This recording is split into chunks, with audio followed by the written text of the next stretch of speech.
தனுசு ராசி அன்பு சொந்தங்களுக்கு வணக்கம். தனுசை பொறுத்த வரையும் எல்லாருக்கும் நல்லது நினைக்கக்கூடிய ராசி. என்ன ஒரு ஊரே எதிர்த்தாலும் அட போங்கடா இது கரெக்டு அப்படின்னு ஒருத்தர் உங்களுடைய விஷயத்துல இருக்கிறாரு, கடைசி வரை உங்க ஊரம் இருக்கிறாரு அப்படின்னா தனுசு ராசிக்கு மட்டும்தான் இந்த பெயர் பொருந்தும். பேர்பட்ட ஆணா இருக்கட்டும் பெண்ணா இருக்கட்டும் தனுசு ராசியை கல்யாணம் பண்ணுவீங்க. பொருளாதார சூழ்நிலையில எவ்வளவு கஷ்டம் வந்தாலுமே அந்த திருமண வாழ்க்கையை விட்டு போக மாட்டாங்க. அவ்வளோ ஒரு கஷ்டம் வருது, எங்கள் வீட்டுக்கார் இவ்வளோ சம்பாதிக்கிறார் அப்படின்னு இன்னும் வரையும் வெளியே சொல்லாத ராசி தனுசு ராசி தான். அது தனுசு ராசி பெண்களுக்கே உண்டான இயல்பான குணம்.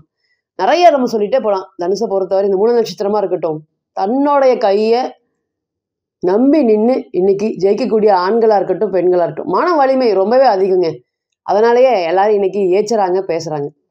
எல்லாராலையும் ஒதுக்கப்படக்கூடிய ராசி. ஏன் நல்லவனா இருக்கீங்க, நல்லவங்களா இருக்கக்கூடாது அப்படிங்கிற பாடத்தை இந்த குரு 6ல் இருந்தார் பார்த்தீங்களா, அன்னைக்கே உங்களுக்கு ஏற்படுத்தி கொடுத்துட்டாரு.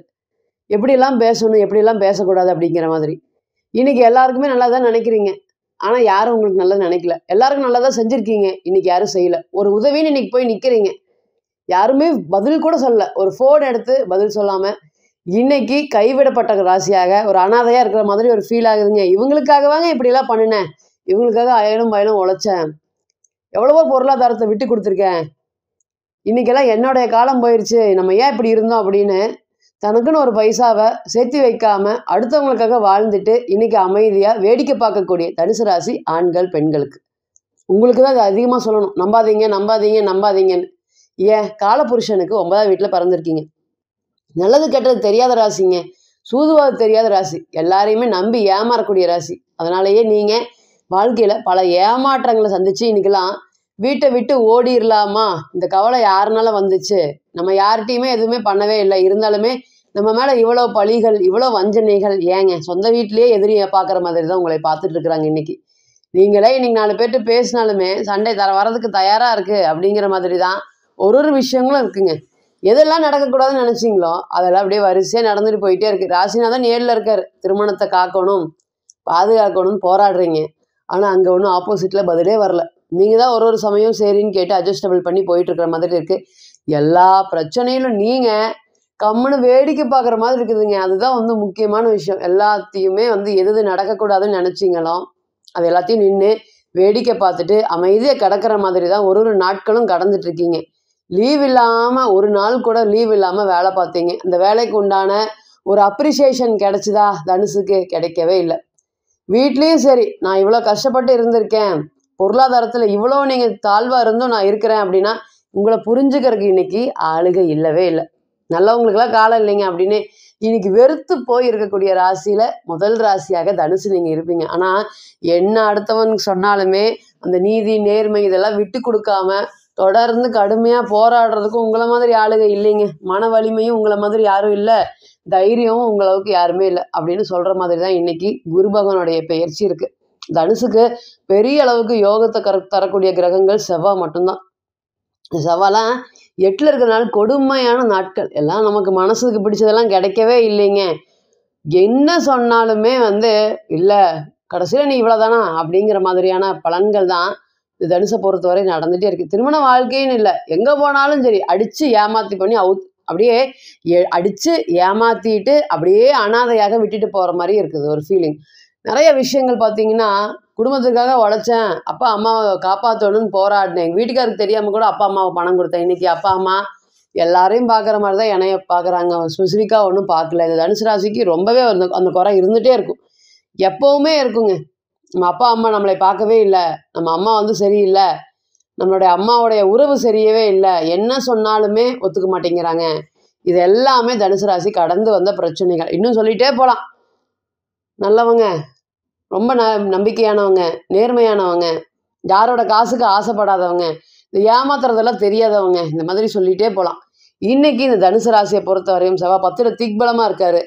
அதுக்கப்புறம் இன்னைக்கு 11ஆம் இடத்துக்கு வர போகிறார். 5ஆம் அதிபதி 11ஆம் இடத்துக்கு 5ஆம் இடத்தை பார்க்க போகிறார். இது எப்படி இருக்க போகுது, என்ன மாதிரியான பலன்களை கொடுக்க போகிறாங்க? நிச்சயமாக நல்லது நடக்குமா? எஸ்.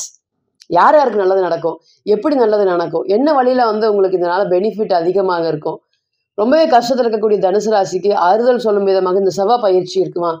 நிச்சயமாக இருக்கும். செவ்வாயோடைய பயிற்சி அப்படிங்கிறது 5ஆம் இடத்தையே பார்க்குறாரா, அதனால் மனசுக்கு பிடிச்சது ஃபஸ்ட்டு நடக்குங்க. எதுவுமே எனக்கு கிடைக்கவே இல்லை வாழ்க்கையில் அப்படின்னு இன்னைக்கும் பாருங்க தனுசு ராசி 30,000 சம்பாரிச்சாலும் 40,000 சம்பாரிச்சாலும் 20,000 சம்பாரிச்சாலும் தனக்குன்னு ஒரு பைசா எடுத்து வச்சதா சரித்திரமே இல்லை, சொல்லிட்டு போயிட்டே இருக்கலாம். சேவிங்ஸ் அப்படிங்கிறது ஜீரோ தான் தனுசை பொறுத்தவரை. அம்மாவுக்கு கொடுத்தேன், அப்பாவுக்கு கொடுத்தேன், வீட்டுக்காருக்கு கொடுத்தேன், எல்லாரும் சந்தோஷமா இருக்கட்டும். தனக்கு ஒன்று வேணும்னா சாப்பிட்றதுக்கு வேணும்னா கூட தனுசு கணக்கு பார்க்கும். தனுசு ராசி ஆண்களா பெண்களும் தனக்குன்னு ஒன்று வச்சுக்கிட்டதே இல்லை. அடுத்தவங்க நம்மளை சுற்றி இருக்கிறவங்க அப்படின்னே அந்த வாழ்க்கையை முழுவதுமே கடந்துட்டாங்க. இன்னைக்கெல்லாம் கிட்டத்தட்ட 30-40 வயதெல்லாம் இன்னைக்கு தான் வந்து ஸ்பிரிச்சுவலில் ரொம்பவே அதிகமான தாட்ஸ் அதிகமாக இருக்கும். ஆரம்ப காலத்தில் அந்த மாதிரி இருக்க மாட்டாங்க. ஆனால் மத்தியம வயதில் ஆட்டோமேட்டிக்காக அவங்க இந்த ஸ்பிரிச்சுவல்லாம் வந்துடுவாங்க. அதுதான் தனுசுக்கு உண்டான கெப்பாசிட்டி. சின்ன வயசில் நான் சாமி கும்பிட்டதே இல்லை, கோயில் பக்கமே போனதே இல்லைங்க அப்படின்னு பேசுவாங்க. ஆனால் இந்த 30s கடக்கும் போதே ஆட்டோமேட்டிக்காக அந்த ஸ்பிரிச்சுவலுக்குள்ளே வந்துடுவாங்க. ஏன்னா அந்த காலபுருஷனுக்கு 9வது வீடு இங்கே இருக்கக்கூடிய கேது நட்சத்திரம், அப்பா அந்த மூல நட்சத்திரம் சொல்லவே வேண்டியதில்லை.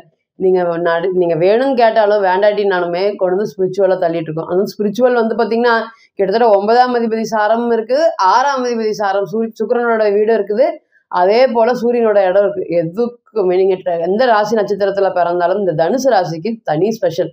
அப்போ 9ஆம் இடத்துல இருக்கிற பிறந்தனால ஆட்டோமேட்டிக்காக அந்த ஸ்பிரிச்சுவல் எண்ணங்கள் வரும். பிற்காலத்தில் நடக்கிறதெல்லாம் எனக்கு கண்ணிலேயே தெரியுதுங்க.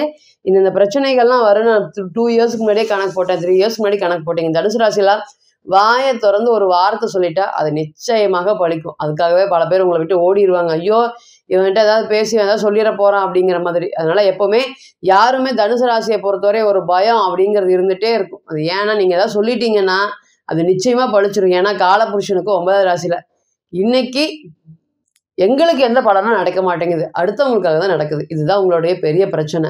இந்த செவ்வாயோடைய பயிற்சி பலன்கள் எப்படி இருக்க போகுது? முதல்ல 5ஆம் வீட்டை பார்க்குறாரு. காதல் காதல் காதல் காதலில் வர பிரச்சனையை சமாளிக்க முடியாமல் இருக்குங்க. காதலிச்சு திருமணம் பண்ணுறதுக்குள்ள போதும்னு ஆயிடுது.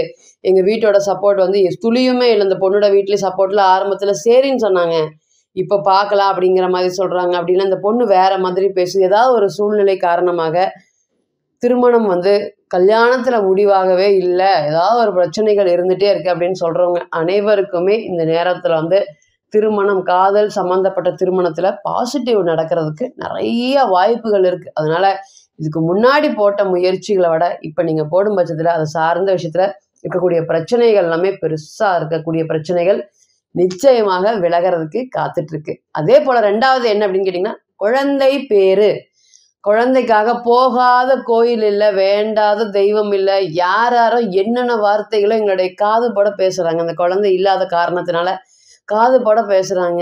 இவங்களோட வயசு வந்து பார்த்திங்கன்னா கிட்டத்தட்ட கல்யாணமாகி 5 வருஷம் ஆயிடுச்சு, 7 வருஷம் ஆயிடுச்சு, எந்த பிரச்சனையும் இல்லைங்கிறாங்க. இருந்தாலுமே எனக்கு குழந்தை நிற்கவே மாட்டேங்குது அப்படின்னு வருத்தப்பட்டுட்டு இருந்த உங்களுக்கு கடவுளாக கொடுக்கக்கூடிய வரப்பிரசாதம் இந்த குழந்தை. இந்த குழந்தை பேர் நிச்சயமாக ஒரு கிடைக்கக்கூடிய வாய்ப்புகள் ரொம்பவே அதிகமாக இருக்குது.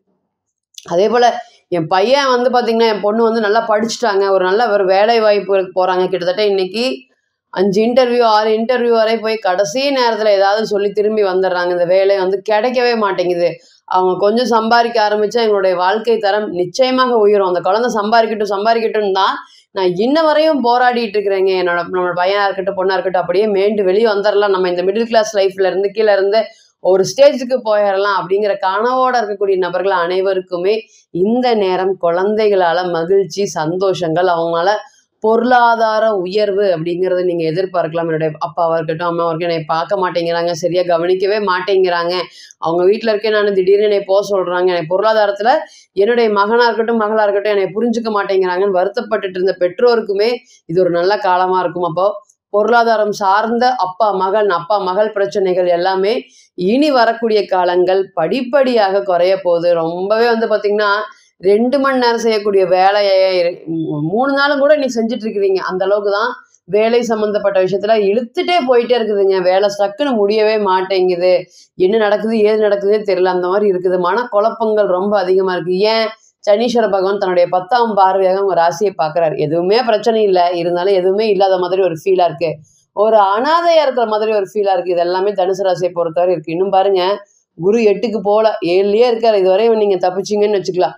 8க்கு போயிட்டாரு, அந்த 8ல் போய் உச்சமாயிட்டாரு. இதுக்கு மேலே ஒரு பலன்கள் இல்லை அப்படிங்கிற மாதிரி கொட்டி கொடுத்துருவார்.